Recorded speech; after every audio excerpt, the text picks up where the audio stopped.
کپڑا پھاڑ کے اس نے مراد کے زخم پر باندھا تو بولا، ہاں بھا، وہ بھا بخشو بتا رہا تھا کہ بولتے بولتے اس کی آواز بری طرح کانپنا شروع ہوگی اور آنکھیں آنسو سے بھر گئی۔ سکینہ، مراد کا دل اسے روتا دیکھ کر پتے کی طرح لرزنے لگا تھا۔ بھا، بھرجائی ہمارے درمیان نہیں رہی اب۔ سننے میں آیا ہے کہ خان نے ان کے ساتھ زیادتی کرنے کی کوشش کی تو انہوں نے خود کو مار دیا۔ اس کی آنکھوں سے لگاتار آنسو بہہ رہے تھے۔ مراد تو جیسے ساکت ہی ہو گیا اور بے یقینی کے عالم میں وہ بہن کا چہرہ دیکھے گیا۔ اچھا، پھر آگے کیا ہوا تھا؟ اتنے میں خان کی آواز پر بھی سکینہ دہل کر پیچھے ہوئی۔ مراد کی تو جان لبوں پر آ گئی۔ بیوی اور بیٹی کے بعد وہ بہن کو کھونے کا ہرگز متحمل نہیں تھا۔ ہاں ہاں ہاں۔ خان ہنستا ہوا آگے بڑھا اور اس کے ساتھ رشید بھی تھا۔ یقیناً اسی نے سکینہ کے یہاں آنے کی مخبری کی تھی۔ خان نے آگے بڑھ کر سکینہ کے بال کھینچ کر اس کا چہرہ اونچا کیا۔ بڑی آئی بھائی کی ہمدرد، خان سے ڈر نہیں لگا تجھے؟ وہ اسے کڑی نظروں سے دیکھتا سوال کر رہا تھا۔ سکینہ بولی، میں اپنے رب کے سوا کسی سے نہیں ڈرتے، اور تجھ جیسے گلی کے آوارہ کتوں کو روز پتھر مارتی ہوں میں، تو ڈرنا کیسا؟ اس کی آنکھوں میں آنکھیں ڈالے وہ بے خوفی سے بولی، اور مراد خوف زدہ سا بہن کی باتیں سنتا خان کے قدموں میں گرتا التجائیں کر رہا تھا۔ واہ مراد، بڑی کوئی تیز چھوکری ہے، لگتا ہے اسے بھی ہماری عنایت کی ضرورت ہے۔ اس کے چہرے پر ہاتھ پھرتا وہ شیطانیت کو بھی پیچھے چھوڑ رہا تھا۔ سکینہ نے نفرت سے اس کے چہرے پر تھوک دیا تو خان نے بے یقینی سے اپنا چہرہ چھوا۔ اوئے! وہ غصے سے دھاڑا اور ساتھ ہی رشید کے ہاتھ میں پکڑا ہوا چھرا جھپٹا اور بنا دیکھے وحشیوں کی طرح لگاتار سکینہ کے وجود میں اتارنے لگا۔ خون کے چھینٹے کسی بلا کی طرح مراد کے چہرے پر آ چپکے اور اس کی آنکھیں پھٹی کی پھٹی رہ گئی۔ اس کے سینے میں درد کی ایک شدید لہر دوڑی تھی۔ سکینہ کی گردن ایک طرف ڈھلک گئی اور خون سے بھرے ہوئے چہرے کے ساتھ خان نے اپنی غضبناک نظریں مراد کی طرف دوڑائیں، اور مراد کی حالت دیکھ کر اسے ذرا حیرانی نہیں ہوئی، جو سینے پر ہاتھ رکھے درد سے تڑپ رہا تھا۔ رشید الگ دم سادے کھڑا تھا۔ خان شال کندھوں پر جھٹکتے ہوئے وہاں سے نکل پڑا۔ تھوڑی دیر بعد کوئی آیا اور شکیلہ کا برہنہ بے جان وجود شوہر اور نن کے پاس پھینک کر چلا گیا۔ چاند بھی یہ دردناک منظر دیکھ کر زمین والوں پر افسوس کردہ بادلوں میں پناہ لینے لگا۔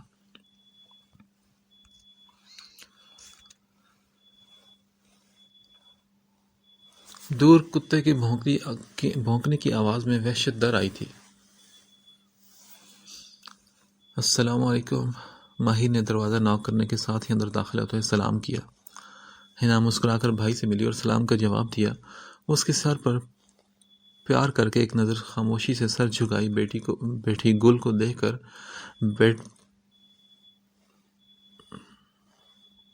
بیڈ پر شاپرز کے ڈھیر لگانے لگا۔ اف بھائی، کیا زبردست خوشبو ہے۔ حنا نے آنکھیں بند کر کے کھانے کی خوشبو اپنے اندر اتاری۔ نہ چاہتے ہوئے بھی گل بھی شاپرز کی طرف متوجہ ہو گئی تھی۔ ماہر جو اسی کو دیکھ رہا تھا بے اختیار مسکرا دیا۔ چلو اٹھو، یہ سب ٹیبل پر سیٹ کرو، میں فریش ہو کر آتا ہوں۔ وہ بہن سے مخاطب ہو کر وہاں سے چلا گیا۔ حنا گل کو اس کے نانا اور حنا جی بس آپ کھائیں والی صداؤں کے باوجود باہر لے کر نکل آئی۔ اتنی ساری چیزیں دیکھ کر تو منہ میں پانی ہی آ گیا۔ تھینک یو سو مچ بھیا، لو یو۔ حنا نے منہ میں آئے پانی کو کنٹرول کرتے ہوئے خوشی سے کہا تو گل نے بھی ایک نگاہ ٹیبل پر دوڑائی۔ وہاں پر بھنے ہوئے مرغ کے سوا اس کی کسی چیز سے کوئی واقفیت نہیں تھی۔ پیزا، پاستا، میکرونی، دہی بڑے، رول، سموسے، چکن، کولڈ ڈرنکس۔ وہ بڑی فرصت سے ان کا جائزہ لے رہی تھی۔ تو ماہر نے پوچھا، مسینی کیا کھاؤ گی تم؟ اس کے سوال پر گل نے بے اختیار ایک اور نگاہ ٹیبل پر دوڑائی۔ گل نے پھر ایک نگاہ اس پر بھی ڈالی اور پھر قدرے جھجکتے ہوئے پیزے کی طرف اشارہ کرتے ہوئے دھیمی آواز میں کہا، صاحب یہ چھوٹی گول روٹی میں نے کھانی ہے۔ اس کے لہجے میں نہایت معصومیت تھی۔ کولڈ ڈرنک کا گھونٹ بھرتے حنا کو بے اختیار اچھو لگ گیا۔ ماہر نے لب بیچ کر کسی طوفان کی طرح کہہ کو روکا، گل اب ناسمجھی سے دونوں کو دیکھ رہی تھی، جن کے چہرے کے تاثرات عجیب سے ہو گئے تھے۔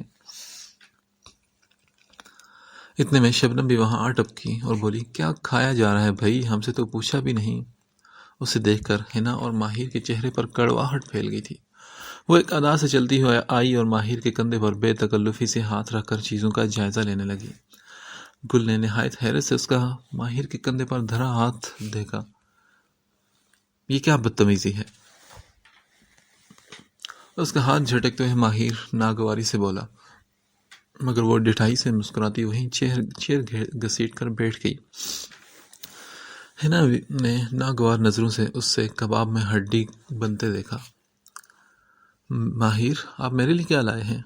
وہ لہجے میں لاڈ سموئے بولی تو حنا بے ساختہ کھانسنے لگی، جبکہ گل چھوٹی گول روٹی کو اب الٹ پلٹ کر دیکھ رہی تھی۔ تمہارے لیے؟ ہاں تمہارے لیے تو میں زہر لایا ہوں اور وہ کچن میں رکھا ہے، جلدی سے کھا کے مر جاؤ۔ ماہر تھوڑی دیر سوچتے ہوئے بولا، مذاق اڑانے والے انداز سے کہ یہ کہہ کر وہ گل کے ہاتھوں سے پیزا لے کر پلیٹ میں رکھ کر گھورتے ہوئے سے کھانے کا اشارہ کرنے لگا۔ حنا سر جھکا کر کھی کرنے لگی۔ شبنم یہ منظر دیکھ کر آگ بگولا ہو گئی۔ ایک جھٹکے سے وہ کرسی گھسیٹ کر اٹھ کھڑی ہوئی اور پیر پٹکتی ہوئی وہاں سے نکل گئی۔ بھیا ہر وقت کیوں انسلٹ کرتے اس بیچاری کی؟ حنا کو ابھی تک ہنسی آ رہی تھی۔ ماہر بنا جواب دیے اٹھ کھڑا ہوا۔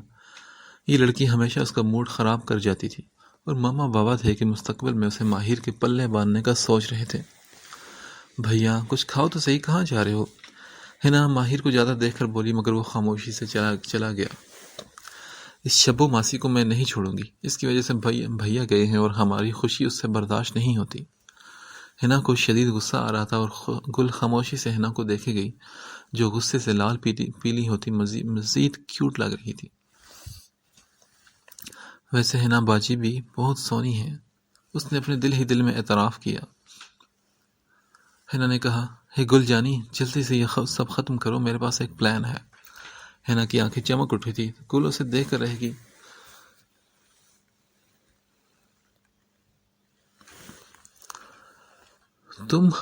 تمہاری ہمت کیسے ہوئی میرے گھر آنے کی؟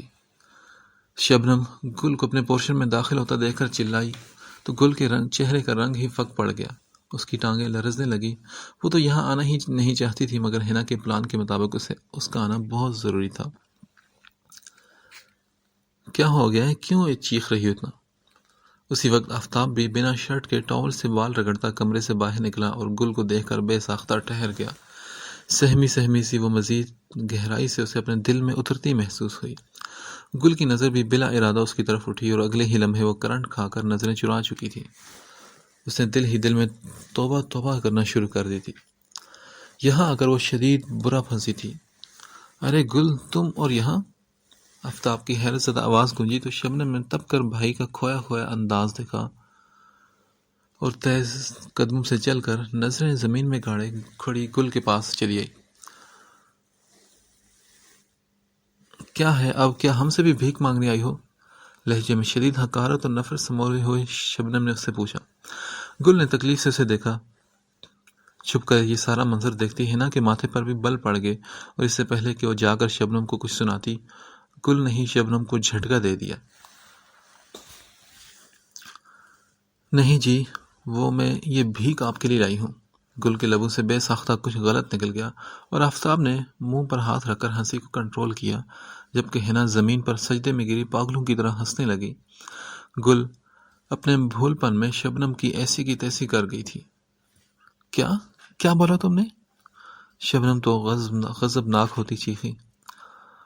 وہ ہمارا مطلب تھا، ماہر صاحب نے آپ کے لیے چیزیں بھیجی ہیں کھانے کو۔ اس نے جلدی سے ایک بھاری سا شاپر شبنم کی طرف بڑھایا۔ ریئلی؟ ماہر نے میرے لیے؟ Oh my God, I can't believe دس۔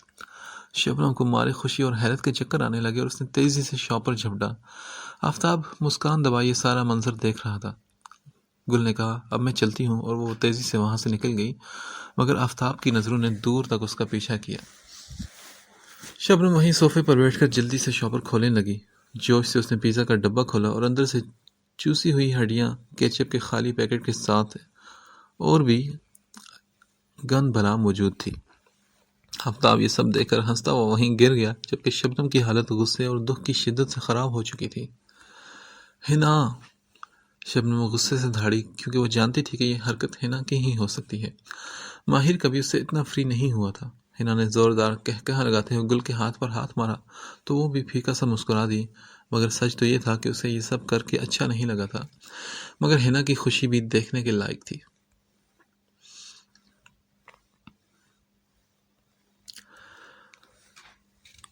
ماہر نے کچھ دیر پہلے ہنا کو ٹیکسٹ کیا تھا کہ گل کے ساتھ فوراً اس کے کمرے میں پہنچے۔ جب وہ پہنچی تو ماہر نے اپنے سامنے بیٹھی گل کو دیکھ کر سنجیدگی سے سوال کیا، گل تم کون ہو اور کہاں سے آئی ہو؟ سوال سن کر گل کا چہرہ مزید جھک گیا، اس کی جان نکلنے کو آ گئی، کیونکہ یہ سوال اس کے لیے بہت ہی خطرناک تھا، مگر وہ جانتی تھی کہ ایک نہ ایک دن اس سے یہ سوال ضرور کیا جائے گا، اور وہ یہ بھی جانتی تھی کہ وہ ان محبت سے گندے پرخلوص بہن بھائی کے ساتھ ہمیشہ نہیں رہ پائے گی۔ جواب دو گل، ہنا نے بھی آہستہ آواز میں اسے پکارا، مگر وہ خاموش رہی۔ جواب دو میری بات کا گل، میں کچھ پوچھ رہا ہوں۔ ماہر کے لہجے میں سختی آ گئی تو گل چونک گئی، کیونکہ آج اس نے پہلی بار اسے گل کہہ کر پکارا تھا، ورنہ وہ ہمیشہ اسے مسیحی کہہ کر ہی بلاتا تھا۔ صاحب، میں صبح ہی آپ کے گھر سے چلی جاؤں گی، مگر آپ مجھ سے یہ سوال مت کریں، آپ کو رب دا واسطہ۔ بہتی ہوئی آنکھوں کے ساتھ وہ اٹھ کھڑی ہوئی تو ماہر کا ماتھا ٹھٹکا، کیونکہ دال میں اسے کچھ کالا ضرور لگا تھا۔ سنو لڑکی، خبردار جس گھر سے ایک قدم بھی باہر نکالا، میں ٹانگیں توڑ کر ہاتھ میں رکھ دوں گا۔ اس کی دھمکی سن کر گل کے قدم بے اختیار ایک لمحے کے لیے رکے اور پھر وہ تیزی سے باہر نکل گئی۔ ہنا بھی بھائی کا کندھا تھپ تھپا کر اس کے پیچھے نکل گئی۔ کھڑکی سے کان لگا کر یہ سب سنتے شبنم اور آفتاب کی آنکھوں میں چمک آ گئی تھی۔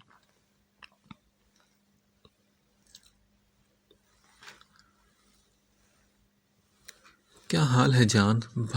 بھابھی اور گڑیا کیسے ہیں؟ ہارون نہیں آیا ابھی؟ ماہر نے جان یوسف سے بغل گیر ہوتے ہوئے حال احوال پوچھا۔ وہ اس کا جگری دوست تھا۔ وہ بولا، ہاں میں ٹھیک ہوں اور گڑیا بھی ٹھیک ہے، پتہ نہیں یہ ہارون کہاں رہ گیا ہے۔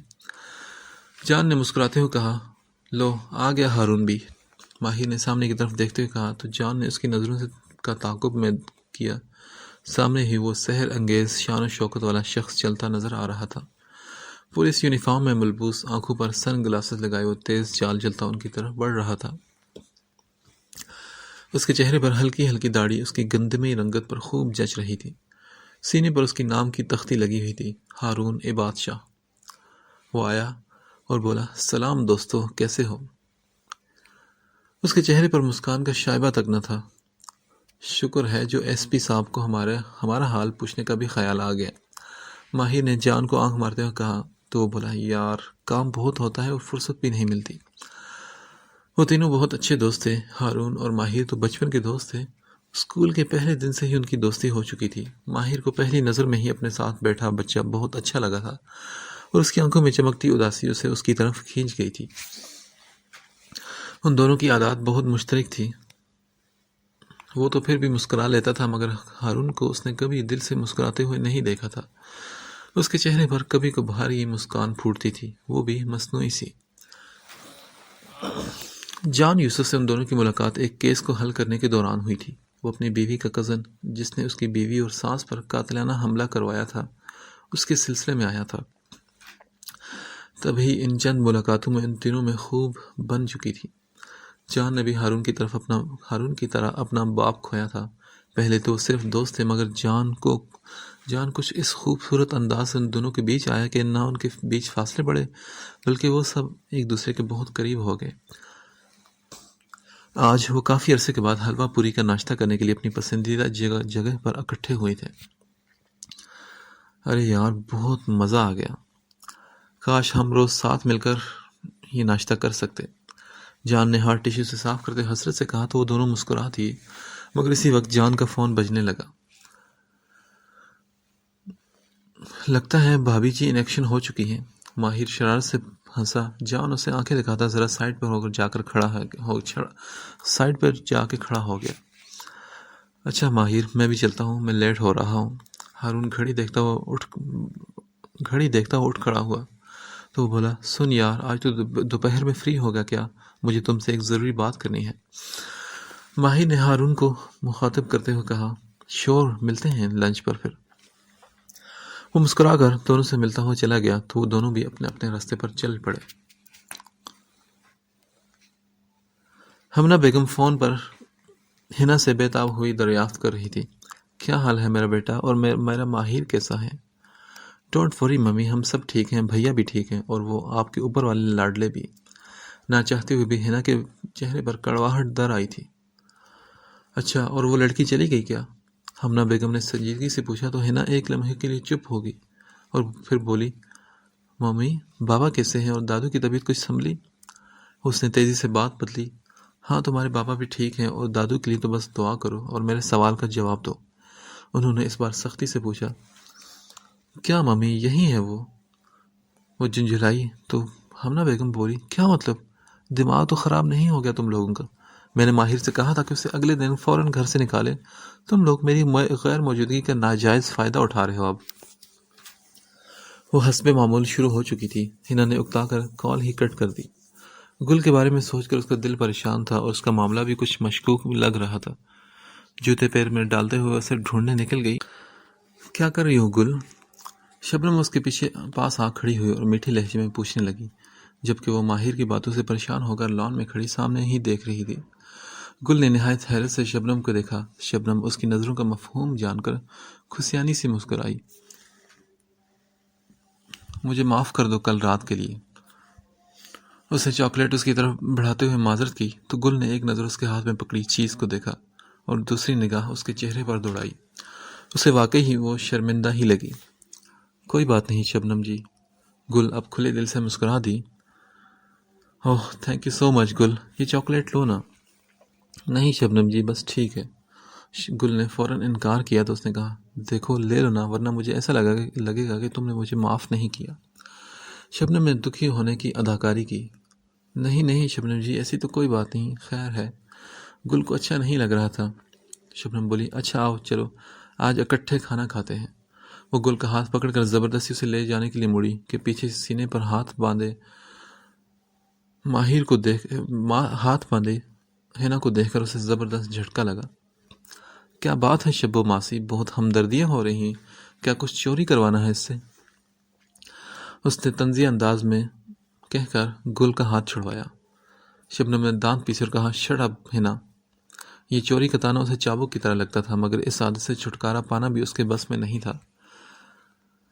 اب کسی اور کی چیز اسے پسند آ جائے تو اسے بھلا کیا ضرورت تھی فضول خرچی کرنے کی، اور دنیا کے سارے لوگ اس کے اپنے تھے تو بھلا اس سے اجازت کی کیا ضرورت تھی؟ ایسے ہی صحیح۔ Same to you Shabbo darling, وہ اتنے ہی اطمینان سے کہہ کر گل کو لیے وہاں سے نکل گئی۔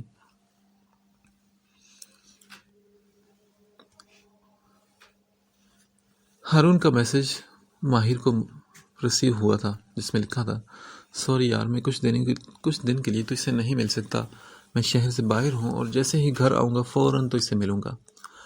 ہارون کا میسج پڑھ کر اس نے مسکراتے ہوئے رپلائی کیا اٹس اوکے میری جان، اور کافی کا کپ اٹھا کر باہر نکل آیا۔ اس وقت رات کا وقت تھا اور سب سو چکے تھے۔ وہ ابھی بھی گل کے بارے میں سوچ رہا تھا جو اسے دیکھتے ہی وہاں سے بھاگ جاتی تھی۔ شاید وہ اسے ڈر گئی تھی مگر وہ تو صرف اس کی مدد کرنا چاہتا تھا۔ اپنے ہی خیالات میں چلتا ہوا لان تک آیا کہ سسکیوں کی آواز اس کے کانوں سے ٹکرائی۔ اس نے چونک کر اس طرف دیکھا تو وہاں گل تھی، ہنا کے جھولے پر بیٹھی آسمان کی طرف چہرہ کیے روتی ہوئی۔ چاند کی روشنی میں وہ اس کا چاند جیسا چہرہ پہچان گیا تھا۔ اس کے قریب آ کر اس نے نرمی سے سوال کیا گل رو کیوں رہی ہو تم؟ اسے دیکھتے ہی گل نے گھبرا کر وہاں سے بھاگنا چاہا مگر اس کے دوپٹے کا پلو ماہر کے ہاتھ میں آ گیا۔ وہ بے ترتیب دھڑکنے لیے سہمی سی وہیں ٹھہر گئی۔ کچھ پوچھا ہے میں نے؟ اس کا لہجہ اب بھی اتنا ہی نرم تھا۔ گل کے آنسو مزید تیزی سے بہنے لگے۔